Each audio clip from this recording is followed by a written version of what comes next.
Putin और Zelensky करेंगे भारत दौरा। टैरिफ विवाद के बीच में भारत की कूटनीतिक ताकत जानिए। बहुत ही बड़ी खबर आप तक पहुंचा रहे हैं, जानिए। अमेरिका और भारत के बीच कूटनीतिक संबंधों में तनाव चल रहे हैं। अमेरिकी राष्ट्रपति डोनाल्ड ट्रंप भारत पर नाराज हैं क्योंकि भारत रूस से तेल खरीद रहा है। अब इसी कारण ट्रंप ने भारत पर अतिरिक्त 25% टैरिफ लगाने की चेतावनी दी। हालांकि भारत और रूस की दोस्ती लंबे समय से कायम है और दोनों देशों के संबंध मजबूत हैं। भारत और यूक्रेन के संबंध भी संतुलित बने हुए हैं। अब ऐसे में एक बहुत ही बड़ी जानकारी हम आप तक पहुंचा रहे हैं। मीडिया रिपोर्ट्स के हवाले से खबर है कि इसी साल के अंत में रूस के राष्ट्रपति भारत का दौरा कर सकते हैं।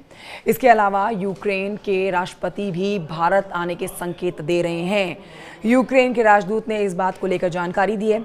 इस खबर के बाद अमेरिका में बेचैनी बढ़ सकती है। आपको बता देते हैं, भारत और यूक्रेन के रिश्तों में एक नई दिशा देखने को मिल रही है।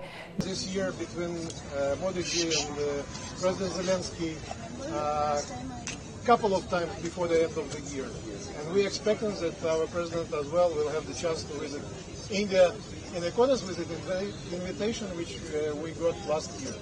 दिल्ली के कुतुब मीनार को यूक्रेन के राष्ट्रीय झंडे की रोशनी से सजाया गया था। अब इस अवसर पर भारत में यूक्रेन के राजदूत ने कहा कि भारत और यूक्रेन भविष्य में राजनीतिक साझेदारी की दिशा में तेजी से आगे बढ़ रहे हैं।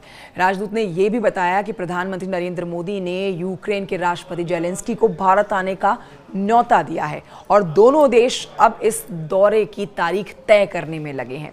उनका कहना था कि राष्ट्रपति जेलेंस्की का भारत दौरा दोनों देशों के संबंधों के लिए बेहद महत्वपूर्ण साबित होगा।